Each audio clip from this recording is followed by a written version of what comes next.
내게 주어진 삶이 한없이 버거워 또 의심하며 마음 흔들려도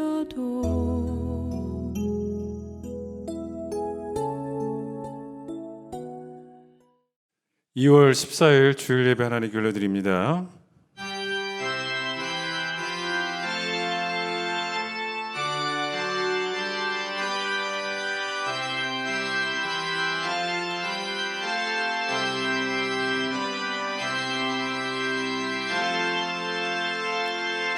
오직 여호와는 그 성전에 계시니 온 땅은 그 앞에서 잠잠할지니라. 기쁨으로 여호와를 섬기며 노래하면서 그의 앞에 나아갈지어다. 하나님은 영이시니 예배하는 자가 영과 진리로 예배할지니라. 아멘.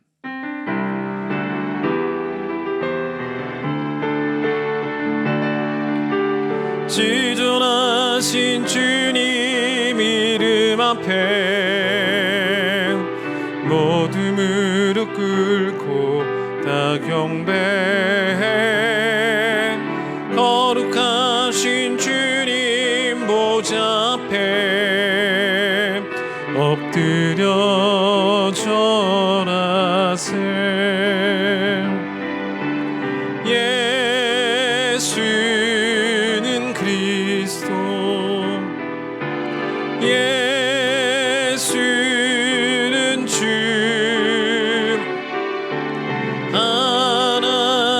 하나님의 영으로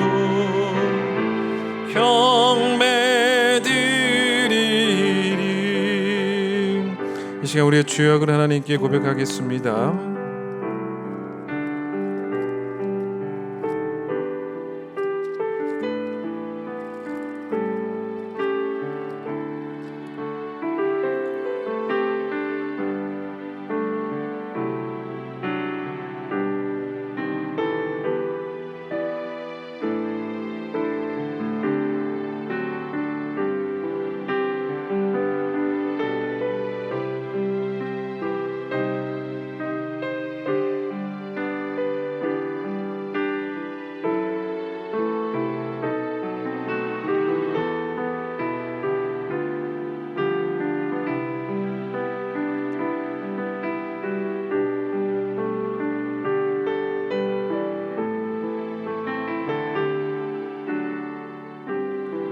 내가 입을 열지 아니할 때에 종일 신음함으로 내 뼈가 쇠하였도다. 주의 손이 주야로 나를 누르시오니 내 진흙이 빠져서 여름 가뭄의 마름같이 되었나이다. 주께 내 죄를 아뢰고 내 죄악을 숨기지 아니하였더니 곧 주께서 내 죄악을 사하셨나이다. 허물의 사함을 받고 자신의 죄가 가려진 자는 복이 있도다. 아멘. 신앙 고백합니다. 나는 전능하신 아버지 하나님 천지의 창조주를 믿습니다. 나는 그의 유일하신 아들 우리 주 예수 그리스도를 믿습니다. 그는 성령으로 잉태되어 동정녀 마리아에게서 나시고 본디오 빌라도에게 고난을 받아 십자가에 못 박혀 죽으시고 장사된 지 사흘 만에 죽은 자 가운데서 다시 살아나셨으며 하늘에 오르시어 전능하신 아버지 하나님 우편에 앉아 계시다가 거기로부터 살아있는 자와 죽은 자를 심판하러 오십니다. 나는 성령을 믿으며 거룩한 공교회와 성도의 교제와 죄를 용서받는 것과 몸의 부활과 영생을 믿습니다. 아멘. 356장 함께 찬양합니다.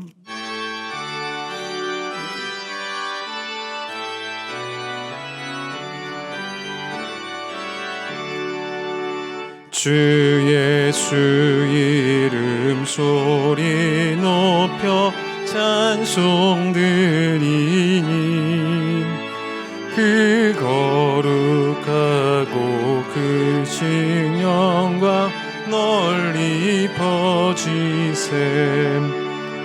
나의 영혼 싸울 때, 나의 영혼 싸울 때, 주 나의 대장 되시사 나를 인도하소서. 큰 죄에 빠져 종된 백성 놓아주시고, 그 영광 나라 백성 되게 하여 주소서.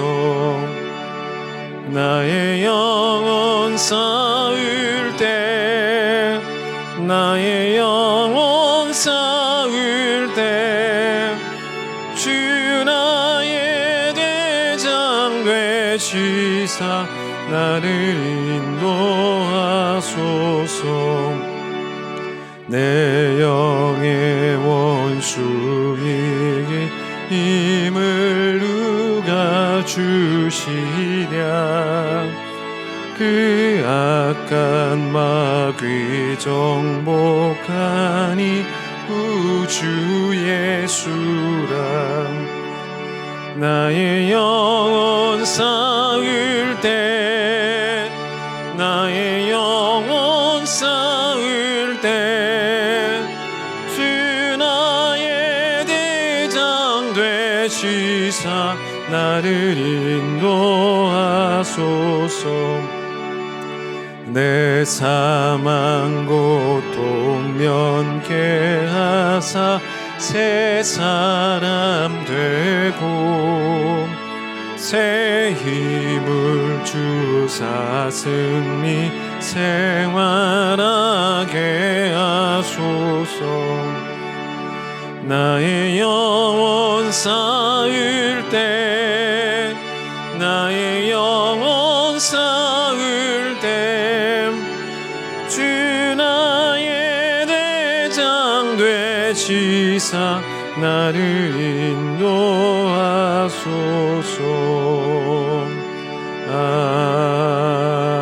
아멘. 다니엘 3장을 보겠습니다. 구약성경 다니엘 3장 13절로 18절, 구약성경 1236페이지, 다니엘 3장 13절로 18절까지 말씀을 제가 읽도록 하겠습니다. 느부갓네살 왕이 노하고 분하여 사드락과 메삭과 아벳느고를 끌어오라 말하매 드디어 그 사람들을 왕의 앞으로 끌어온지라.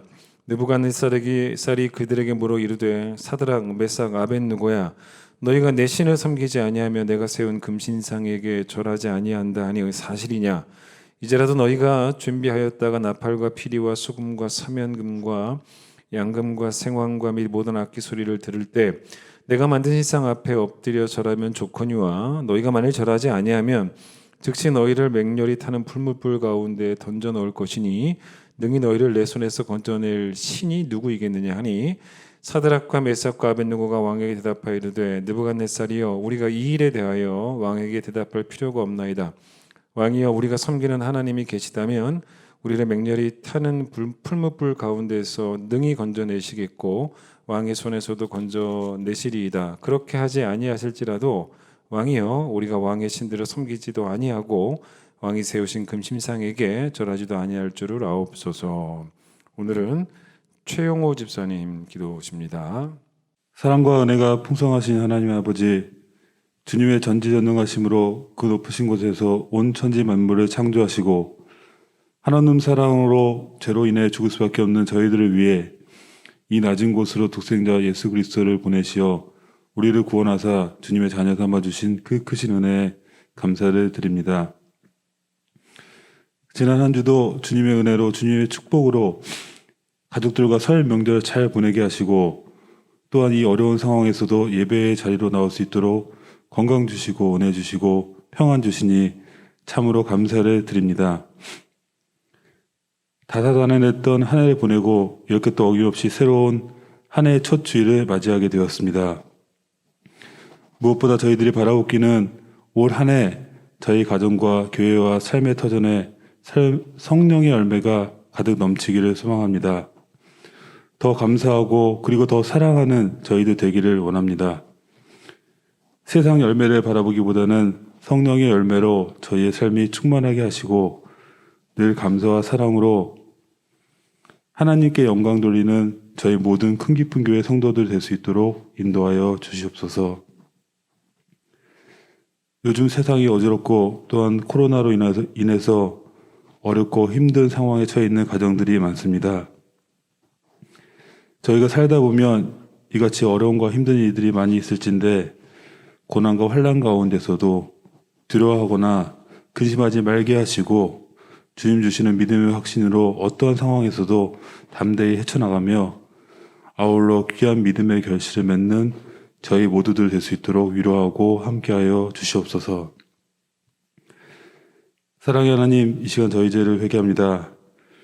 주님을 의지할 수밖에 없는 연약한 인간인 줄 깨닫지 못하고 거저받은 영생의 구원, 은혜의 기쁨, 그리고 주님의 그 크신 사랑을 인식하지 못하고 불평불만으로 믿음 없이 신실함 없이 순간순간 보내는 시간들을 회개합니다. 저희를 긍휼히 여기사 저희 죄를 용서하여 주시고 온전한 회개 가운데 예수 안에 새 사람으로 거듭나는 저희들 될 수 있도록 주님께서 인도하여 주시옵소서.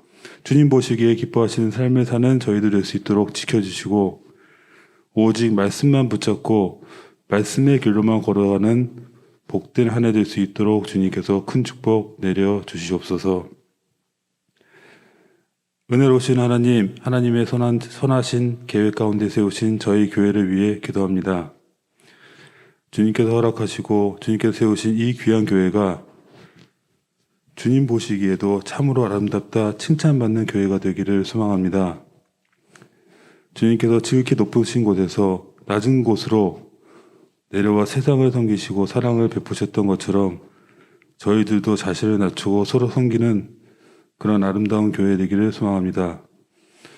코로나 핑계로 약해진 저희 믿음들 주님께서 한건히 붙들어 주시옵시고 모든 일에 사랑으로 대하라고 말씀하신 것처럼 저희 큰 깊은 교회에 미움과 시기는 사라지고 불만과 비판은 한시도 끼어들 틈 없게 하여 주시옵소서. 늘 서로 섬기고 늘 서로 존경하고 늘 서로 사랑하는 복된 교회 될 수 있도록 주님께서 큰 축복 내려 주시옵소서. 자비로우신 하나님 아버지, 이 시간 저희 목사님을 위해 기도합니다. 목사님을 통하여 주신 말씀으로 우리가 영적으로 바른 길 갈 수 있도록 늘 인도하여 주심을 참으로 감사드립니다. 저희가 또 바라옵기는 진리의 말씀으로 저희 목사님과 늘 함께하여 주시고 또한 그 귀한 말씀 온전히 전하실 수 있도록 저희 목사님 영과 육이 늘 강건할 수 있도록 주님께서 큰 은혜와 축복 내려 주시옵소서. 영이 늘 깨어 기도하며 몸과 마음이 언제나 주님을 향하여 항상 열려있는 저희 목사님 될 수 있도록 은혜 내려 주시옵시고 주님께서 말씀하신 그 복된 진리가 목사님을 통하여 저희에게 선포되어질 때에 저희 큰 깊은 교회 모든 성도들이 큰 은혜와 축복 받을 수 있도록 주님께서 함께하여 주시옵소서. 주님, 이 시간 주님께 예배를 드립니다. 오늘 이 시간 귀한 은혜의 자리로 저희를 인도해 주심을 감사드립니다. 저희가 마음과 몸을 합하여 주님께 신령한 예배를 드리오니 이 예배를 통하여 오직 주님만 영광 받아 주시옵시고 오늘 주시는 말씀으로 넘치는 은혜와 축복을 경험하며 저의 심령이 성령으로 충만케 되는 복된 시간 될 수 있도록 인도하여 주시옵소서. 코로나로 인해 영상으로 예배에 참여하는 이들도 주님께서 함께해 주시고 어디서든 저희가 드리는 모든 예배가 하나님께 영광이 되고 저희가 주님 바라보는 매 순간순간마다 성령으로 저희 심령이 감화되는 귀한 예배 되길 소원합니다. 주님께서 축복하여 주시고 늘 함께하여 주시옵소서. 오늘 예배와 저희 모든 것을 주님께 맡겨오며 주님 홀로 영광 받으시옵소서. 이 모든 말씀 우리 주 구주 예수 그리스도 이름으로 기도드렸습니다. 아멘.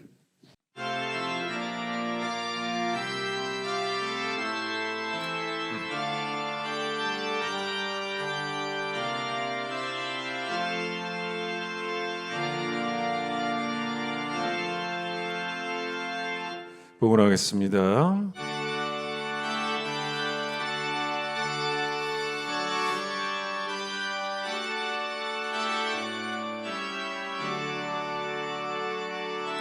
내게 있는 모든 것을 아낌없이 드리네.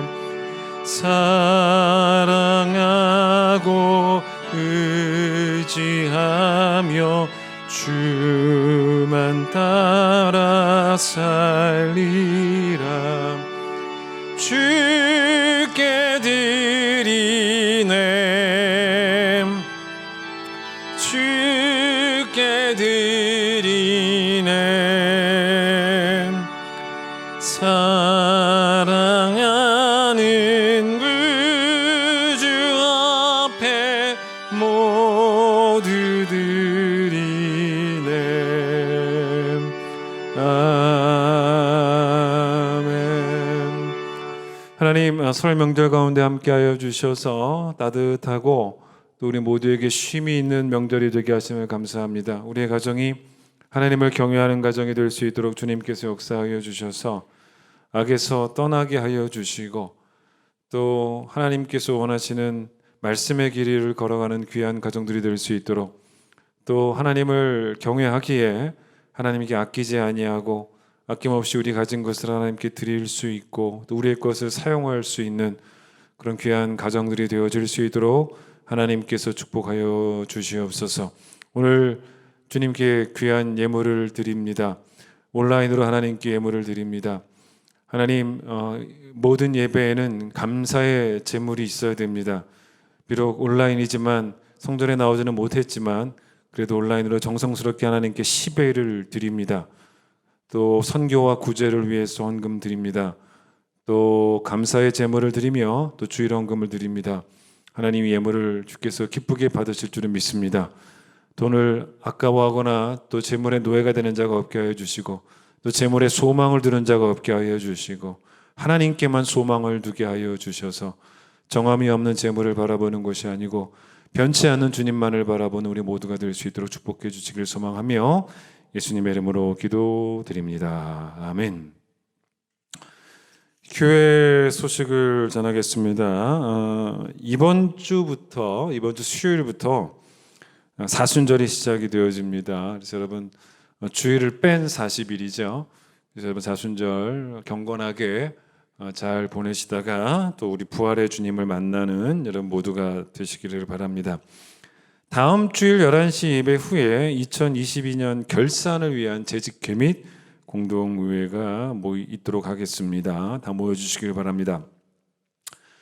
이제 내일부터 사회적 거리두기가 이제 2단계로 내려갑니다. 감사하고 다행스러운 일이죠. 우리가 2.5단계 때는 10% 좌석의 10%만 모일 수 있는데 이제 2단계가 되면요 20%가 모일 수 있습니다. 훨씬 더 좋아졌습니다. 그래서 여러분 이제 돌아오는 주일부터는 신청하지 않으셔도 됩니다. 그냥 나오시면 되고요. 나오실 때 우리 예전에 2단계 때 2.5단계 되기 전에요. 여러분 2단계 때 나오시던 그 예배로 나오셔야 됩니다. 또 몰리면 안 되기 때문에 그때 여러분 제가 어느 예배 나오라고 이렇게 다 이렇게 분배를 했죠. 그러니까 1부든 2부든 3부든 여러분이 나오셔야 되는 그 예배에 나와 주시기를 바라고 다시 또 교육부도 예배가 다시 바뀝니다. 그래서 9시에 중등부 고등부 예배가 있고 또 11시에 유치부, 유년부, 소년부, 그다음에 청년부는 오후 1시에 이렇게 모이도록 하겠습니다. 잘 기억하시고 다음 주일부터는 신청 없이 여러분 예배에 나오시면 되겠습니다. 박혜신 자매 특순 있습니다.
우리도 찬양하겠습니다.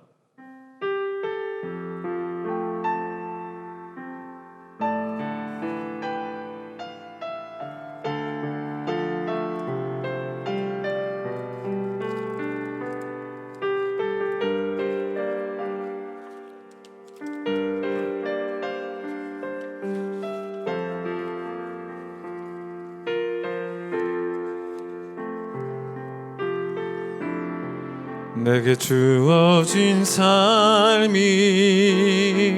한없이 버거워 또 의심하며 마음은 들려도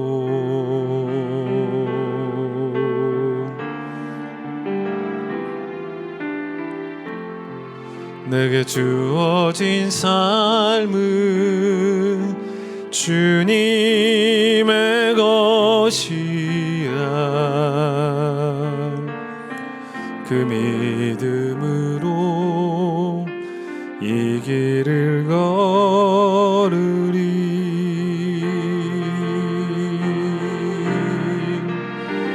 그 나라 주가 맡기셨으니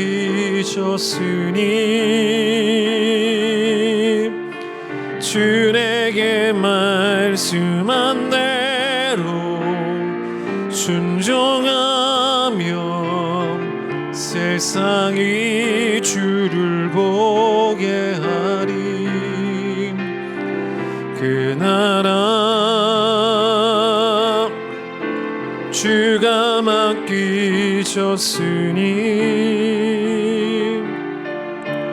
부르신 자리 섬기며 주만 예배하리. 주 곁에 설 때까지. 오늘 설교 제목은 타협하지 않는 믿음으로입니다. 세상 살면서 부끄러운 게 있다면요, 그게 뭐겠습니까?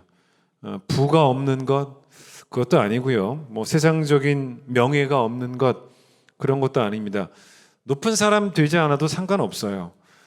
성도로 살아가면서 세상과 도덕적으로 거래를 했다는 것, 즉 도덕적으로 타협을 했다는 것, 여러분 이것만큼 부끄러운 게 없습니다. 세상을 꾸짖어야 되는 우리가 세상과 손을 잡았어요. 이건 영적인 자존심 같은 거는 별로 중요하게 여기지 않는 그런 삐뚤어진 성도들의 행태일 수밖에 없다는 거죠. 세상이 나를 박해하거나 나를 미워하는가, 뭐 그런 거 미워하든가 그런 거 있지 않습니까? 근데 여러분 잘 생각해 보세요. 세상이 여러분을 박해하고 미워하고 있습니까? 아니면 세상이 여러분을 우습게 여기고 있습니까? 다른 얘기입니다. 박해하거나 미워하는 것은 우리가 만만치 않아서 박해하는 거예요. 그러나 우리를 우습게 여기는 건요, 우리가 시시해서입니다. 세상이 우리를 보고 미워할 만한 또는 박해할 만한 이유를 전혀 찾을 수가 없다는 건요, 가만 생각해 보면 영적인 수치입니다. 우리를 이제 우습게 보는 이유 중에 하나가 뭐냐면, 세상 사람들이 넘어지는 유혹에 우리도 똑같이 넘어지고 있으니, 세상 사람들이 하고 있는 것들을 우리도 똑같이 하고 있으니 그냥 우리가 그냥 우스운 것뿐이죠. 여러분 그 마지노선이라는 말 들어보신 적이 있죠? 이 마지노선이 뭐냐면 프랑스의 육군 장관이었던 앙드레 마지노라는 사람이 있는데, 이 사람의 이름을 따서 마지노 라인입니다. 마지노의 선이라는 거죠. 이 마지노 라인은 1927년부터 36년까지 프랑스가 그 나라의 이 동부 국경에다가 쌓은 강한 요새 선이에요. 요새 라인입니다. 누구랑 싸우려 그랬냐면 독일군과 싸우기 위해서 이 독일군의 공격에 대비한 방어 수단으로 세운 라인이 마지노 선입니다.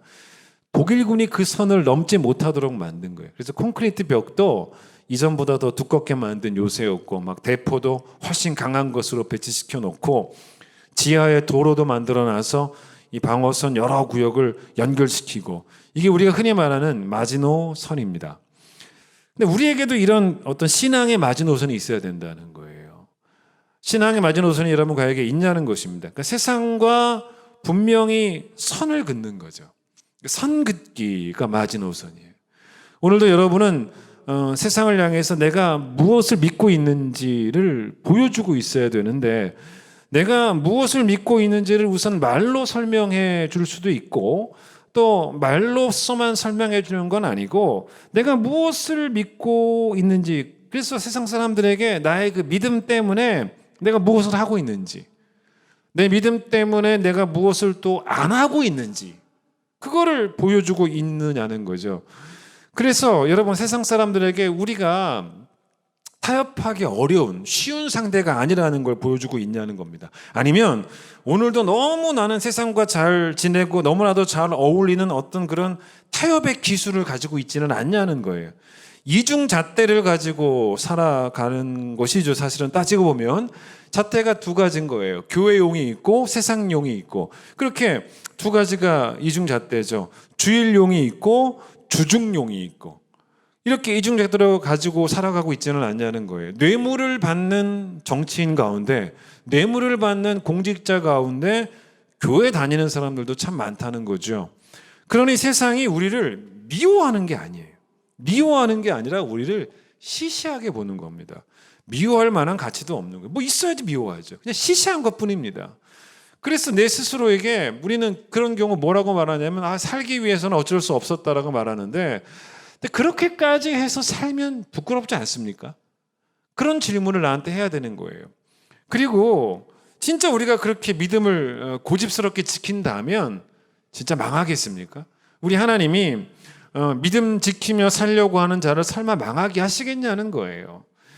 사람이 이제 모든 면에서 완벽하게 꼼꼼할 수는 없잖아요. 우리 교회가 이제 1년에 한 번씩 교회 다이어리를 이렇게 만드는데, 그때 이제 문서 선교부에서 만들죠. 문서 선교부하고 제가 몇 번이고 그 다이어리를 체크해요.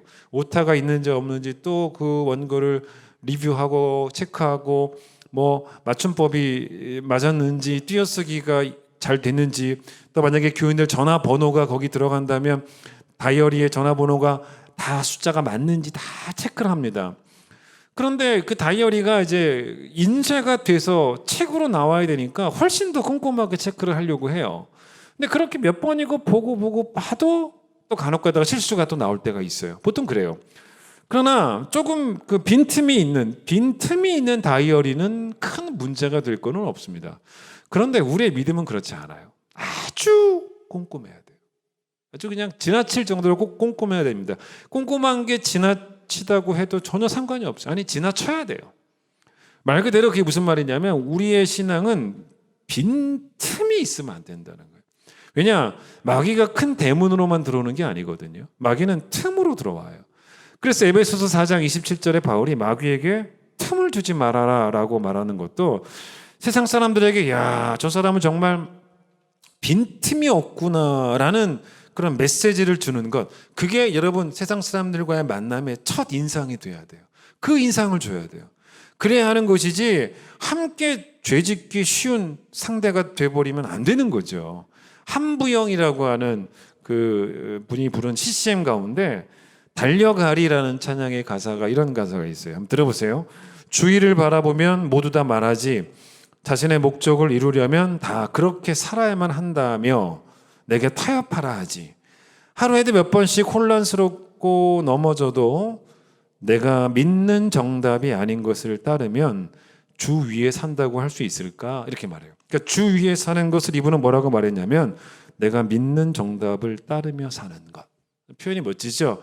오답인 줄 알면서 오답을 따르며 살면 사실은 또 쉽게 살 수 있고 또 편하게 살 수 있는 건 뭐 맞는 것 같아요. 그런데 여러분, 적당히 타협하면요, 사실은 어쩌면 성공도 조금 더 빠를 수도 있어요. 그런 생각들이 있는 거죠. 그러나 세상 속에서 우리는 믿고 있는 정답대로만 살아야 돼요. 그 정답은 교회에서 배우는 이론이기는 하지만 이론으로 끝나면 안 되고 현장성이 있어야 됩니다. 비록 불편해도, 심지어는 어쩔 때는 손해까지 볼 수 있어요. 그러나 손해까지 각오하면서도 내가 믿는 정답을 삶의 현장에서도 정답이 되게 해야 되는 거예요. 그게 필요한 것입니다. 그러다 보니 우리는 뭘 택해야 되냐면 성공을 택하면 안 됩니다. 성공을 택하지 말고 싸움을 택해야 되는 거죠. 부모가 자식에게 성공하는 법을 가르치는 사람은 아닐 거예요. 부모는 자식에게 싸우는 법을 가르쳐야 됩니다. 부모가 하지 못한 성공을 너가 대신해 주라고 요구하는 게 아니고 부모가 지금까지 싸운 믿음의 선한 싸움을 너도 이어서 싸우라고. 그렇게 그 십자가의 삶으로 자녀를 초대해야 되는 것이 좋은 부모죠. 자, 오늘 우리가 읽은 본문에 여러분이 참 잘 아는 표현이 하나 나옵니다. 그게 바로 뭐냐면 18절이죠. 그렇게 하지 아니하실지라도 라는 표현이 나옵니다. 옛날 성경에는 그리 아니하실지라도 라고 나왔죠. 이 말은 다니엘이 한 말이 아닙니다. 다니엘의 세 친구였던 사드락과 메삭과 아벳느고가 했던 말입니다. 어떤 상황이냐면 바벨론의 왕이었던 느부갓네살 왕이 바벨론 제국 전체에다가 금신상에게 절을 하라고 명령을 내립니다. 근데 특히 이런 왕의 명령 앞에서 누가 원래 제일 잘 따를 수밖에 없냐면 고위 관직들이에요. 고위 관리들입니다. 정부 관리들이에요. 왜냐하면 밥줄이 달려 있지 않습니까? 그런데 다니엘과 그의 세 친구는 사실은 유대 출신입니다. 유대인들입니다. 바벨론 사람이 아니에요. 그래서 이 다니엘과 세 친구는 이 바벨론 사람들과 달리 믿는 바가 달라요. 그리고 그들이 믿는 바가 정답이라고 확신을 하는 신앙인이었습니다. 금신상에 절할 수가 없었던 이유는 우리가 경배해야 되는 신은 야훼밖에 없고 유일신 야훼 하나님 외에는 없다는 그 정답을 믿고 있기 때문입니다. 그래서 다니엘의 세 친구가 절을 하지 않으니까 8절을 보세요. 그때 어떤 갈대아 사람들이 바벨론 사람들이에요. 갈대아 사람들이 나와 유다 사람들, 즉 이 다니엘의 세 친구를 세 사람을 왕한테 탄핵을 한 거예요. 어떻게 탄핵을 했냐? 12절 보세요. 이제 유다 사람, 즉 사드락과 메삭과 아벳느고는 어떤 사람들이냐면 왕이 세워서 바벨론 지방을 다스리게 하신 자들인데 왕이요. 이 사람들이 왕을 높이지 않고요. 왕의 신들을 섬기지 않고요. 왕이 세우신 금신상에게 절을 하지 않습니다라고 탄핵을 하는 거예요. 자, 여기를 보세요. 이미 이 12절 보시면 사드락과 메삭과 아벳느고는 바벨론에서 유대인 출신이지만 높은 공직자가 됐어요. 그러니까 지금 이 세 사람을 탄핵했던 바벨론 사람들의 논리가 뭐냐면 느부갓네살 왕의 은혜로 공직에 오른 사람 아닙니까? 그러면 아무리 이 사람들이 자기들의 신념과 믿음과 배치되는 그런 명령을 바벨론 왕에 내린다고 해도 진짜 왕 앞에서 절하는 척이라도 해야죠. 그래야 되는 건 아니겠습니까? 어떻게 자기들의 신념을 그대로 드러냅니까? 절 안 하고. 그렇게 이제 고소를 한 거예요. 그러니까 느부갓네살이 이제 화가 난 거죠. 그래서 이들을 불러드립니다. 13절. 그래서 불러들여가지고 뭐라 그러냐면 15절. 이제라도 절을 하라는 거예요. 이제라도 절을 하면 내가 봐주겠다는 것입니다. 하지만 절을 하지 않으면 맹렬히 타는 풀무불 속에다가 다 집어넣겠다라고 그렇게 엄포를 합니다. 그런데 이제 이런 느부갓네살 왕에게 세 친구가 대답을 해요. 대답이 어떻게 대답을 하냐면 17절 보세요. 16절 보세요. 사드락과 메삭과 아벳느고가 왕에게 대답하여 이르되 느부갓네살이여 우리가 이 일에 대하여 왕에게 대답할 필요가 없나이다 라고 말합니다. 바벨론 왕 앞에서 사실 이런 소신 발언을 하는 게 쉽지 않아요. 더구나 이 세 사람은 고위 공직자예요. 그런데 이제 이게 무슨 말이냐면 딱 잘라 말한 거예요. 아주 세게 말한 것입니다. 대답하기 위해서 시간을 지체하지도 않아요. 생각해 볼 시간을 주세요라고 말하지도 않습니다. 그런 거 원하지도 않아요. 이미 결정된 정답이 있는데 옳고 그른 것이 명확한데 우리에게 좀 생각해 볼 시간을 주십시오라고 말할 필요가 없지 않습니까? 이미 정확한 건데, 이미 명확한 건데 어떻게 해야 되는지를 아는데 그러니까 이제 뭐라고 말하냐면 그런 이야기라면 더 말하지 마세요. 세게 말하지 마세요. 우리는 우리 신앙대로 할 거예요 라고 선포를 한 거예요. 그 다음 17절이 뭔지 아십니까? 이런 말이에요. 하나님이 존재하신다는 것은 진리입니다. 그리고 하나님이 전능하시다는 것도 진리입니다. 이들이 선포하는 거예요. 그래서 하나님은 능히 풀무불 속에 들어간 우리들을 구원하시고도 남음이 있는 전능하신 하나님이심을 우리는 믿고 있습니다. 그러나 이 말이에요. 그런데 우리는 믿고 있는 게 또 하나 있습니다. 하나님은 그분의 뜻대로만 하신다는 겁니다. 그래서 우리는 뭘 믿고 있냐면 이렇게 말하는 거예요. 뭘 믿고 있냐면 전능하신 하나님이, 유일하신 하나님이 하나님의 뜻이라면 하나님이 원하시면 살려주실 것이고, 전능하신 하나님이, 유일하신 하나님이 하나님의 뜻이 아니면 우리를 그냥 불 속에 죽게 내버려 두실 수도 있습니다. 그런데 설령 우리가 불 속에서 죽어도 하나님의 존재라든가 아니면 하나님의 전능하심에 대한 우리는 초의 의심도 없습니다. 그게 뭔지 아십니까? 18절. 그렇게 하지 아니하실지라도라는 말이에요. 우리는 의심이 없습니다. 그런데 그 다음에 신앙 고백이 너무 멋져요. 그렇게 하지 아니하실지라도 왕이여 우리가 왕의 신들을 섬기지도 아니하고 왕이 세우신 금심상에게 절하지도 아니할 줄을 아시길 바랍니다. 얼마나 멋진 선포예요. 무슨 말인지 아십니까? 하나님이 우리에게 어떻게 해주시든지 간에 그 하나님이 어떻게 해주시는가에 따라서 우리들의 행동을 결정하는 것은 아닙니다. 우리가 믿고 있는 정답은, 우리가 이미 믿고 있는 정답은 말 그대로 이미 믿고 있는 정답입니다. 이게 이런 거예요. 가난할 수도 있고요, 부할 수도 있고, 높은 지위에 올라갈 수도 있고, 낮은 지위에 내려갈 수도 있고, 심지어는 살 수도 있고 죽을 수도 있습니다. 그런데 살든지 죽든지 믿고 있는 정답대로 살기 위해서 우리는 절대로 타협은 안 합니다. 타협은 안 하겠습니다. 하나님을 향한 태도는 우리는 안 바뀝니다. 설령 하나님이 여러분 이 세 사람을 건져주시지 않았다라고 해보세요. 물론 뒤를 보시면은 하나님이 물론 건져주시죠. 그런데 설령 건져주시지 않았다고 해보세요. 그래서 불 속에서 셋 다 타 죽었어요. 그러면 세상은 분명히 뭐라고 말합니까? 세상은 뭐라고 말하냐면 우리를 시시하게 보지는 않겠죠. 이 독한 놈들이라고 말할 거예요. 근데 여러분 이 세상과 성도들이 바라보는 성공의 개념은 다릅니다. 저라는 척이라도 해서 더 높은 지위에 올라가는 게 성공이 아니고 이 세 친구는 믿음을 지키는 게 성공이라는 걸 알았던 거예요. 불에 타 죽어도 믿음 지키면 성공이라는 걸 아는 거예요. 그래서 타협하지 않고 끝까지 고집대로 간 거예요. 만약에 타 죽었다면 우리는 이걸 뭐라 그러냐면요, 순교라고 하는 거예요. 이게 바로 순교죠. 시편 1편 1절에 어떤 말씀이 나오냐면 복 있는 사람은 악인들의 꾀를 따르지 않고, 그렇죠? 두 번째는 죄인들의 길에 서지 않고, 세 번째는 오만한 자의 자리에 앉지 않는다라고 말합니다. 그러니까 어떤 사람이 복 있는 사람이냐면 세상 사람들과 늘 관계가 불편하다는 거예요. 악인들의 꾀를 따르지 않는다는 것은 그들의 생각에 동의를 안 한다는 것입니다. 그래봐야 꾀라는 거예요. 꾀. 근데 이걸 영어 성경에는 뭐라고 나오냐면 우리나라 말로는 꾀라고 번역해놨지만 영어 성경에는 불경건한 충고라고 나와요. 신앙심이 없는 충고. 다른 말로 무신론적인 충고라 그래요. 세상 살면서 여러분 얼마나 이 충고들을 많이 들어요. 그래서 우리를 협상의 테이블로 부르지 않습니까? 근데 여러분 그 쉽게 말하면 그 충고를 따르는 게 뭔지 아세요? 그 충고를 따르는 게 뭐냐면요, 처세술이에요. 처세술.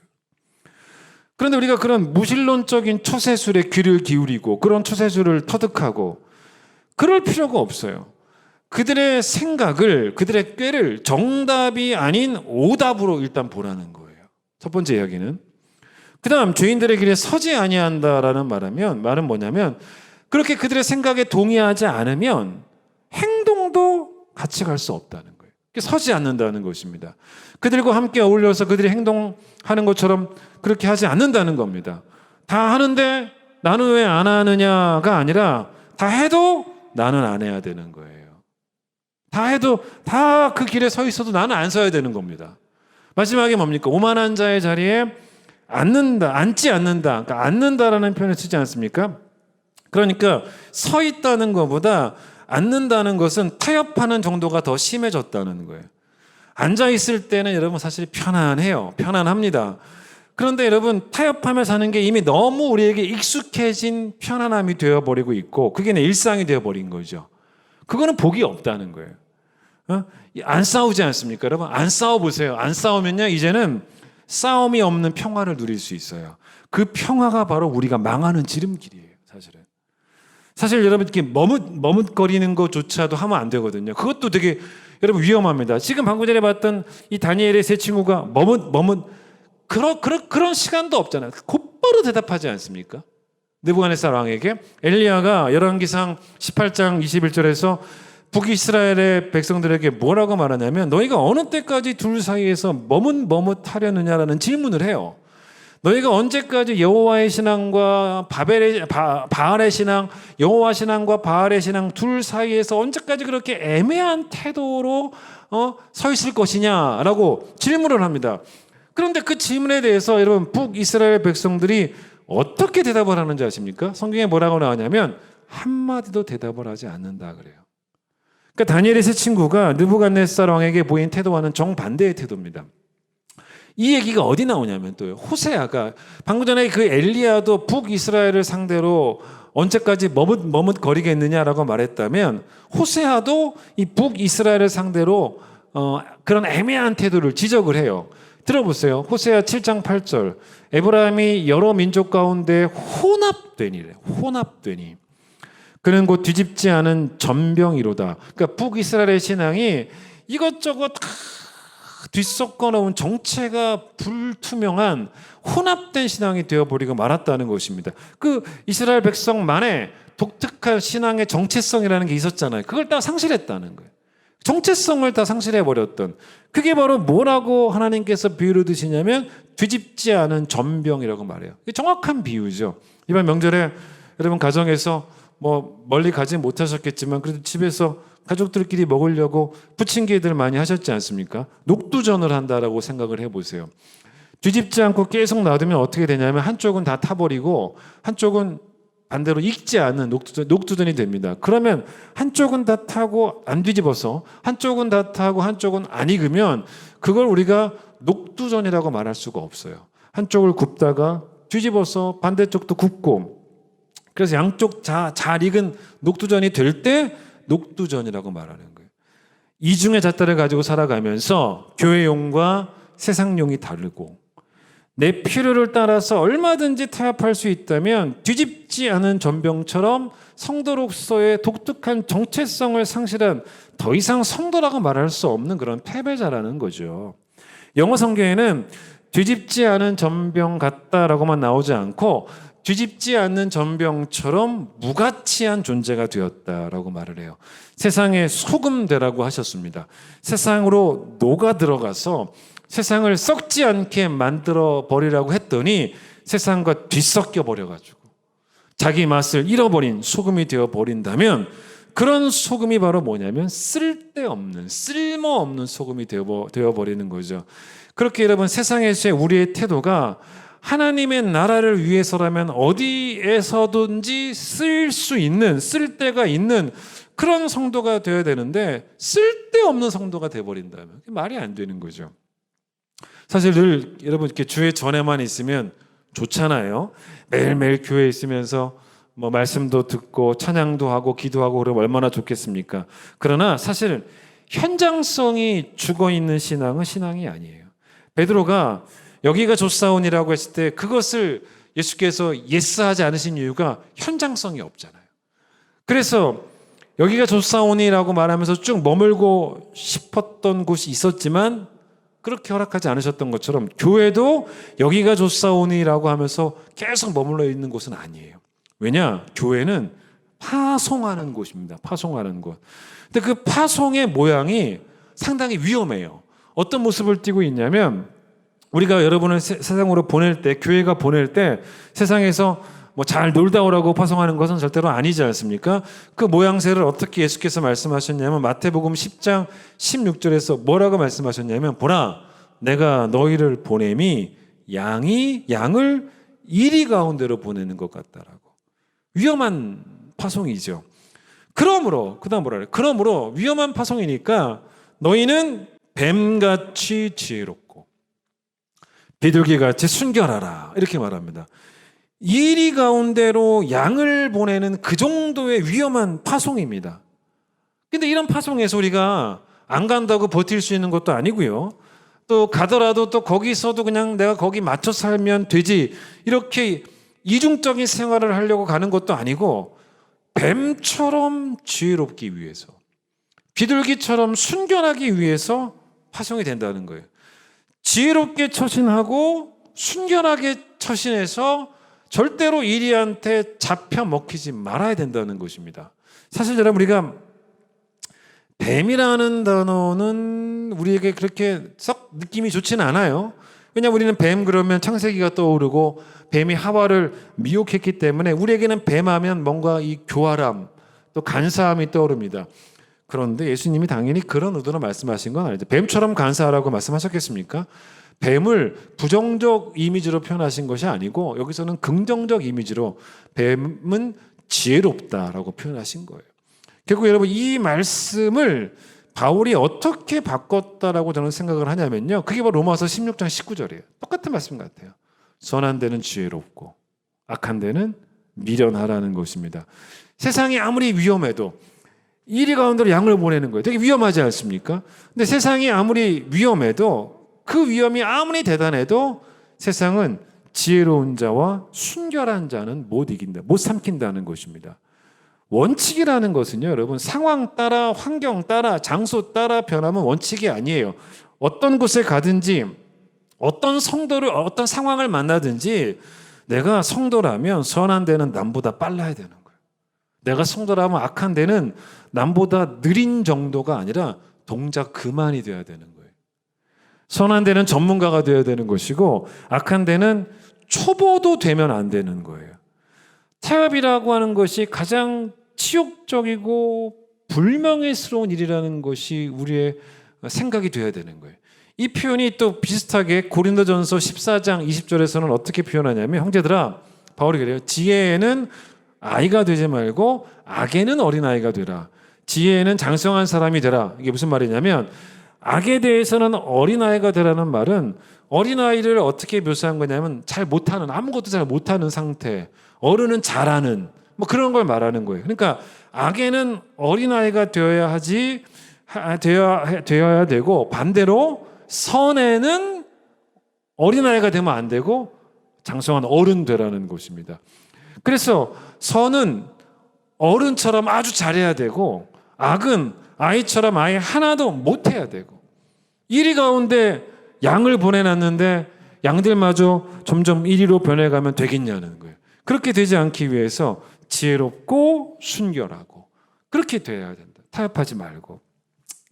그 김동건 목사님이 그 2001년에 원래 그 전에는 이제 동안교회에 계셨죠. 그러다가 2001년에 개척을 하셨어요. 높은 뜻 숭이교회 여러분 들어보셨을 거예요.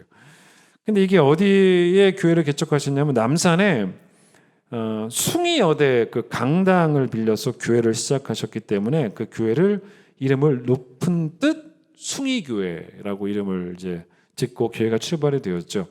근데 이제 이 부분을 목사님이 어떻게 설명하셨냐면 이 숭의라고 할 때 이 한자로 이 숭은 높을 숭자입니다.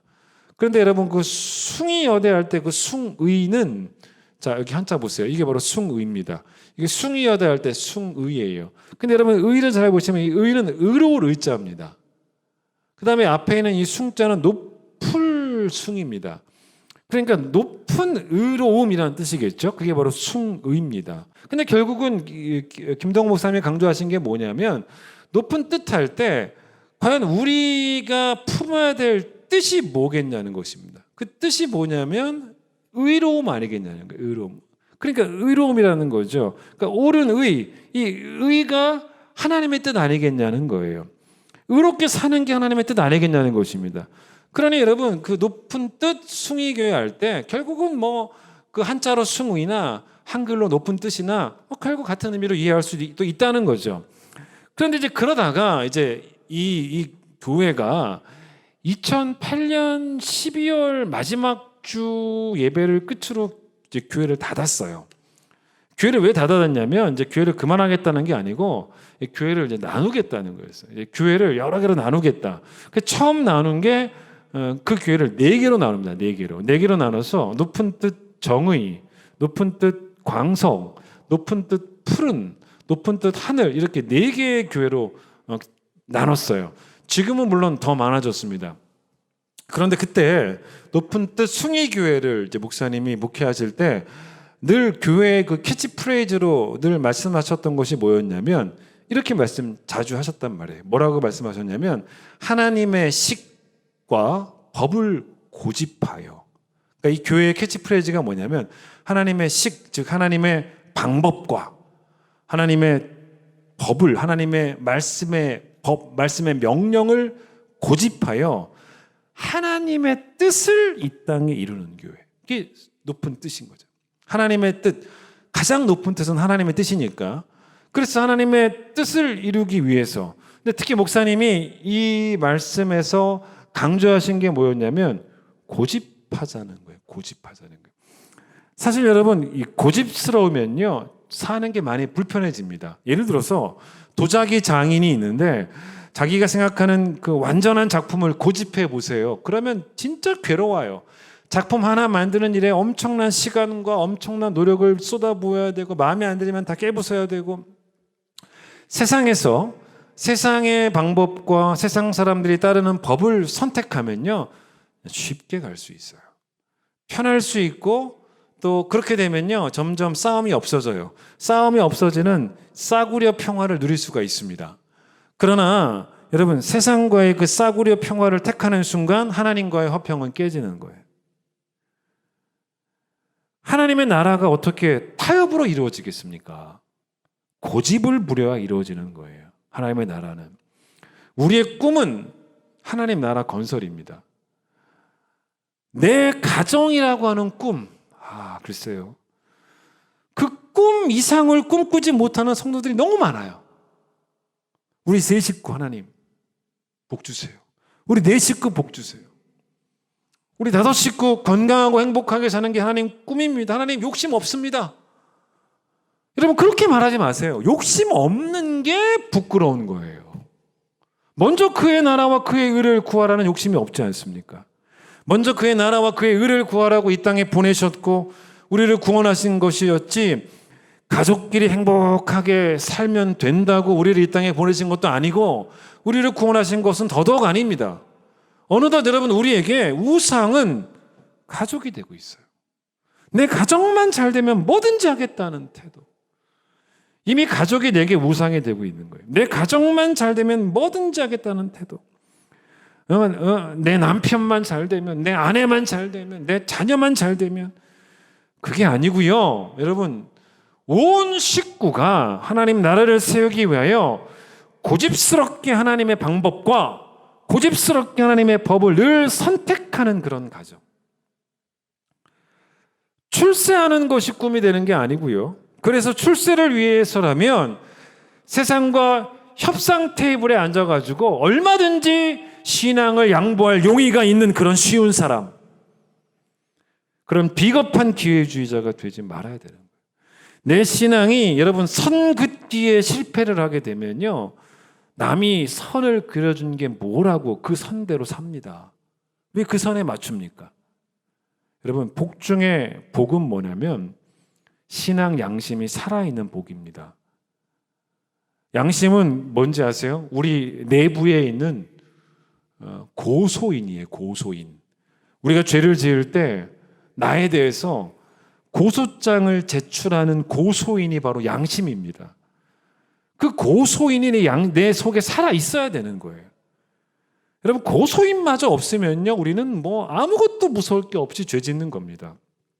직장이든 동네에서든지 간에 나 예수 믿는 사람이라고 나 교회 다니는 사람이라고 여러분 소문 내고 다니셔야 돼요.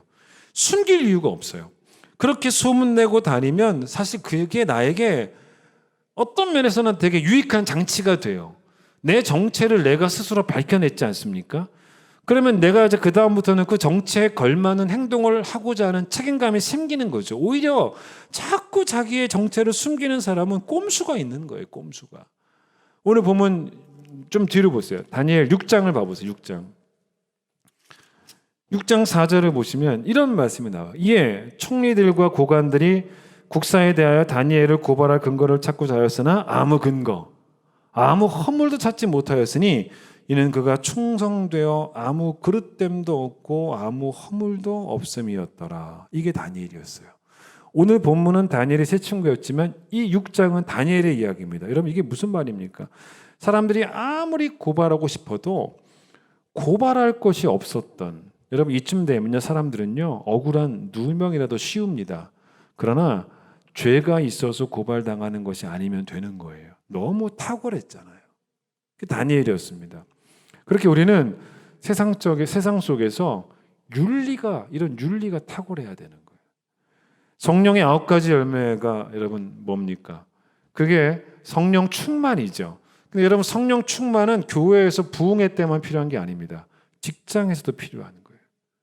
세상 사람들과는 다른 사랑이 있어야 되고 그들과는 다른 희락이, 화평이, 오래 참음이, 자비가, 양선이, 충성이, 온유가, 절제가, 그게 여러분 세상 속에서 선명한 빛으로 도드라지면요 누가 감히 나에게 와서 타협을 위한 협상 카드를 제시합니까?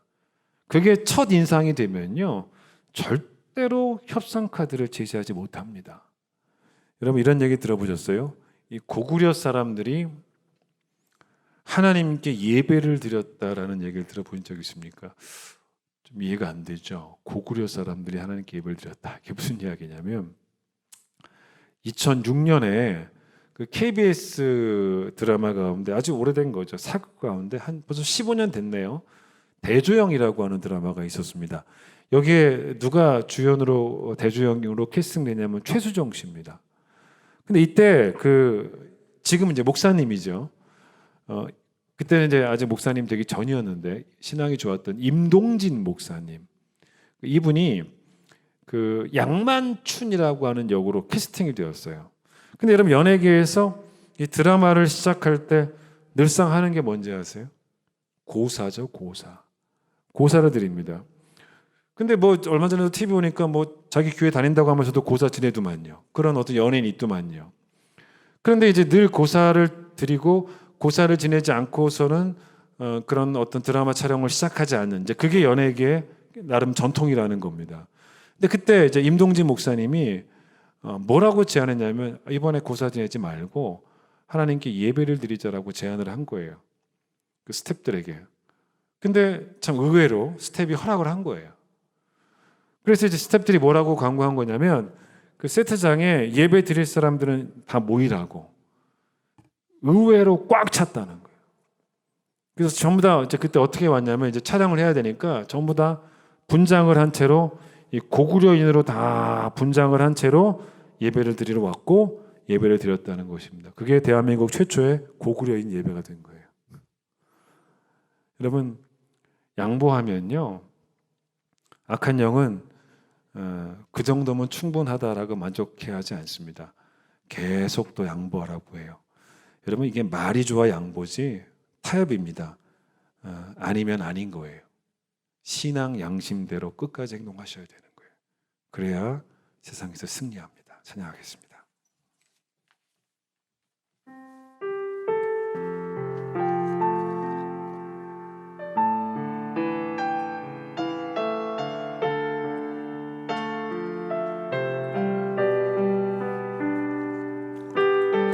하나님 나라를 위해서 끝까지 주의 길을 걸어가도록 하겠습니다.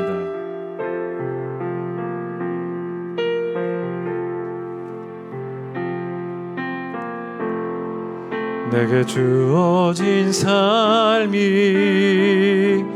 한없이 버거워 또 의심하며 마음은 늘려도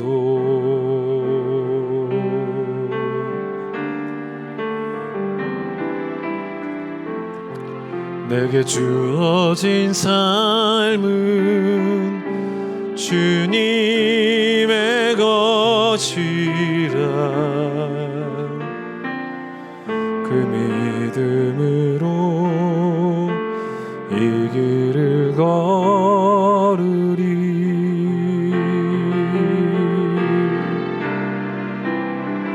그 나라 주가 맡기셨으니 주 내게 말씀한 대로 순종하며 세상이 주를 보게 하리 그 나라 주가 맡기셨으니 부르신 자리 섬기며 주만 예배하리 주 곁에 설 때까지 내게 주어진 삶이 내게 주어진 삶이 한없이 버거워 또 의심하며 마음은 들려도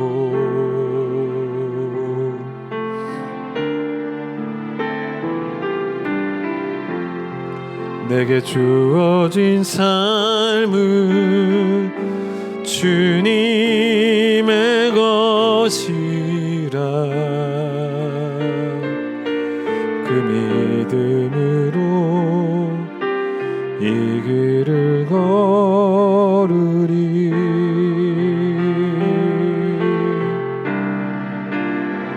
그 나라 주가 맡기셨으니 주 내게 말씀한 대로 순종하며 세상이 주를 보게 하리 그 나라 주가 맡기셨으니 부르신 자리 섬기며 주만 예배하리 주 곁에 설 때까지 하나님 느부갓네살 왕이 다니엘의 세 친구를 협상 테이블로 불렀습니다. 타협하자는 것입니다. 좀 양보하라는 것입니다. 양보하면 잘 되게 해주겠다라는 그런 참 달콤한 유혹 앞에서 이 세 친구는 우리에게 좀 생각할 시간을 달라라는 말도 하지 않습니다. 그냥 선포합니다. 더 이상 당신과 나눌 대화는 없다고. 우리는 우리 하나님을 믿고 그 하나님이 정답인 것을 알기 때문에 그것이 우리의 신념이 되어서 또 행동으로 보여주겠다고. 하나님이 우리를 건져주시지 않아도 그거와 상관없이 우리는 타협하지 않겠다고. 이렇게 강직함으로 신앙의 절개로 하나님께 영광을 돌렸던 사람들이었습니다. 하나님, 성령의 열매를 우리 삶의 자리에서 맺어가기를 원합니다. 우리가 보였던 그 첫인상이 너무 빈틈이 많았기 때문에 지금도 우리를 쉬운 상대로 세상이 여기면서 우리에게 타협을 요구하고 있지는 않습니까?